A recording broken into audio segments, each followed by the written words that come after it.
का स्वरूप से त्याग करना एक ये बाहरी साधन है कि हमें मीठा बहुत प्रिय है, मीठा आने ही न पावे, मीठा हटाओ। ये एक बाहरी साधन, वास्तविक साधन नहीं है। वास्तविक साधन है कि मीठा रखा हो और आपके अंदर रुचि न रह जाए। वास्तविक ये है।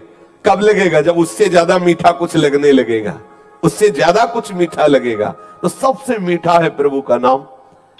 आप खूब नाम जप कीजिए, सच्ची मानिए, एक दिन देखिएगा कि चाहे जितने मीठे पदार्थ रखे हो, आपकी रुचि ही नहीं रहेगी, इच्छा ही नहीं रह जाएगी। ऐसे ही सारे इंद्रियों के भोग हैं। जब आपको प्रभु प्यारे लगने लगेंगे, प्रभु का सुख मिलने लगेगा, वो जब रस आने लगेगा तो ये सब फीका हो जाए। तो खास बात इधर ध्यान ना दे कि हमने ये छोड़ दिया, अब यही छोड़ना है। पकड़ने का ध्यान दो, छूटने का अपने आप होता रहेगा।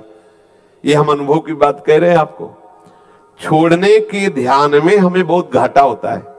जैसे हम सोच रहे हैं कि हमें ये मीठा छोड़ना है, तो चिंतन मीठा का हो रहा है, महत्व मीठा का है और रस मीठा का है। छोड़ना बहुत कठिन है।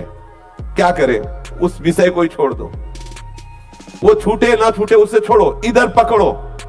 बहुत मीठा है, बहुत महिमामय है। और इधर जब पकड़ोगे ना तो उधर का चिंतन छूटेगा, उधर का चिंतन छूटेगा, इधर का रस बढ़ेगा, वो अपने आप छूट जाएगा। उसकी तुम चिंता मत करो। छोड़ने की चिंता में चिंतित मत हो, क्योंकि वो समय वर्तमान का नष्ट हो रहा है। जैसे आप किसी भी विषय के छोड़ने में बहुत चिंतित हो रहे हैं, तो उस विषय का महत्व है, उस विषय का चिंतन है, इसलिए बहुत कठिन होगा छोड़ना। क्या करें? बिल्कुल फ्री हो जाओ। वो आप चिंतन को, उस चिंतन को प्रभु के नाम में लगाओ, प्रभु के रूप में लगाओ। और ये सत्य है, ये सत्य चिंतन आपके उस असत चिंतन को अपने आप नष्ट कर देगा।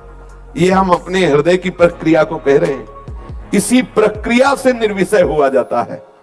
हम जिस विषय को छोड़ना चाहते हैं उसी को गाढ़ चिंतन कर रहे हैं, वर्तमान हम नष्ट कर रहे हो, सोच रहे हैं उस पर विजय प्राप्त कर लेंगे। असंभव। अगर उस विषय को छोड़ना है तो पहले उसे गौर करो और मुख्य चिंतन लाओ भगवत आकार वृत्ति करने के लिए। जो ही भगवत चिंतन में, जैसे हमें आगे कदम बढ़ाना है, हम आगे वाले कदम को सुदृढ़ता पूर्वक ना रखें, पीछे वाले को उठा दे तो क्या होगा? गिर जाएंगे। तो हमें पीछे वाले को उठाने के पहले आगे वाले को जमाना है, और आगे वाला जमा दो, पीछे वाला उठा दो, कोई फर्क नहीं पड़ेगा, आप गिरोगे नहीं। आगे जमाना है नाम रूप लीलाधाम परमात्मा चिंतन में। इसकी परवाह न करो, एक झटके में पूरा विश्व का वैभव आपके हृदय से राग रहित कर देगा। पूरे विश्व के वैभव के राग रहित करने की सामर्थ्य भगवत चरणारविंद में है। बिल्कुल चिंता मत करो। यहाँ हमारे पास विवेक है, बहुत छोटी कैंची। धीरे धीरे हम कहां तक ऐसे सूत्र काटेंगे। और प्रभु के पास कृपा रूपी तलवार है, एक ही बार में पूरी सब कट जाएंगी। आप क्या करो? भगवद आश्रित होकर चिंतन पर महत्व दो। ये जो हमारे अंदर वर्तमान में विषय त्याग के चिंतन की गाढ़ वृत्ति आती, इसमें दो दोष होते हैं। एक होता है उस विषय का महत्व, और दूसरा होता है वर्तमान में उस विषय का चिंतन। तो छोड़ोगे कब? किसके सामर्थ्य से छोड़ोगे? पहली बात उसमें महत्व बुद्धि खत्म हो, दूसरी बात भगवत चिंतन हो, तभी आप छोड़ पाओगे। अगर भगवत चिंतन नहीं है, उसी का चिंतन हो रहा, तो आप सोचते रहो कि छोड़ना है, आज से कसम खाते हैं गंगा जी की, यमुना जी की, और दूसरे दिन फिर वही करेंगे। क्या करें? हमें कोई कसम खाने की जरूरत नहीं, हमें खूब प्रसाद पाके नाम जपने की जरूरत है।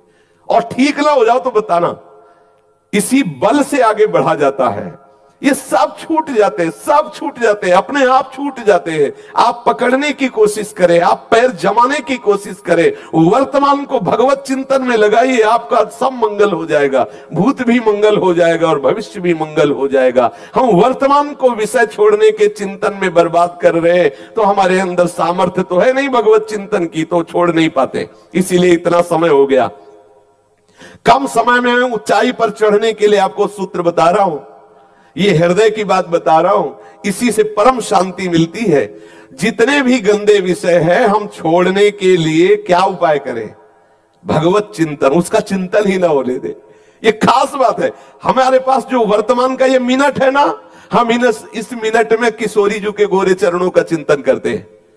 अब वो जो विषय चिंतन हमें बार बार फंसा रहा था ना, हम उसका महत्व खत्म कर देते। अब हम विजय की तरफ जा रहे और हम उसका महत्व रखे हुए हैं कि अरे ये छूट जाए तो हम प्रेम रस में जाएं। उसका चिंतन, उसके छोड़ने का चिंतन, उसकी महत्व बुद्धि वर्तमान में तो किसी भी तरह से सही, द्वेषात्मक ही सही हो तो उसी विषय का चिंतन रहा है, नहीं छूट पाएगा। हमें भगवत चिंतन पर ध्यान देना है तो हम संग विवर्जिता रूपी स्थिति को प्राप्त कर लेंगे। और आसक्ति सच्ची मानिए हमारी आत्मा से कभी किसी विषय की आसक्ति नहीं, क्योंकि सब आत्म स्वरूप है। जैसे हम कहते हैं हमारी ये विषय की आसक्ति है, तो वो मेरी आसक्ति नहीं है, वो इंद्रियों के संयोग जनित भ्रमात्मक आसक्ति है। क्योंकि जो हमारा स्वरूप है वो निर्मल है। कोई भी आसक्ति हमारे स्वरूप को ना कभी स्पर्श की है, ना भी कर रही है, ना आगे करेगी। देह और इंद्रियों के संयोग का अधिष्ठाता मन विषयों की आसक्ति में फंसा हुआ है। और आप चिंतन के द्वारा जब मन को इधर लगा देंगे तो अनासक्त हो गए। सारा खेल इस मन का है। मन इधर लगा कि आप जीवन मुक्त, मन इधर लगा तो पुनरपि जननम पुनरपि मरणम पुनरपि जननी जठरे शयनम। जीव मात्र की एकमात्र परम गति प्रभु है। जब प्रभु देख लेते हैं ना कि हमारे चिंतन के लिए प्रयासरत है, वो कृपा कर देते हैं। एक दिन ऐसी झांकी आएगी कि आप बावरे हो जाएंगे, देख लेना। हृदय से जो विषय आकर्षण है उसके छोड़ने के प्रति आप समय बर्बाद मत कीजिए। आप प्रभु को पकड़ने के लिए व्याकुल होइए। प्रभु के चिंतन में इतनी सामर्थ्य, इतनी आग है, वो सब वासनाओं को भस्म कर देगी। साधन में कमी आप मत रखो और अहंकार भी न करो कि इसी से बात हो जाएगी। और अंदर से व्याकुल होकर प्रभु को पुकारो। किसी दिन घटना घटेगी आपके जीवन में। परिवर्तन जो एकदम होता है वो घटना से होता है।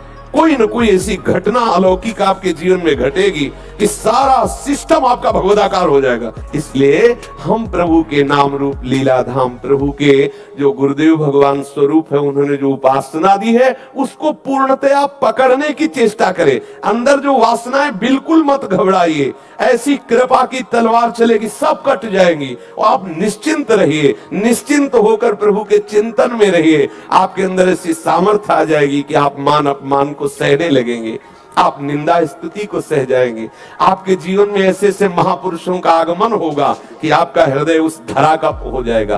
बाहर से नहीं, हो सकता है बाहर से आपको ना मिले, लेकिन आपके स्वप्न में, आपके ध्यान में ऐसे महापुरुष आएंगे जो आपको अपने समान बना लेंगे। इंतजार कीजिए। पर ईमानदार साधक के जीवन में यह बात होती है। अगर बेईमानी क्या है कि हम हैं भगवत मार्ग के पथिक और पोषण कर रहे हैं विषयों का, तो प्रभु देख रहे हैं, संतुष्ट है। हमारे प्रभु देख रहे हैं, संतुष्ट है खिलौनों में, तो खेलते रहो। और जब आप अंदर से विकल होंगे तो इतनी सामर्थ्य प्रभु में नहीं है कि तुम्हारी विकलता देखकर वो चुपचाप बने रहे, नहीं है।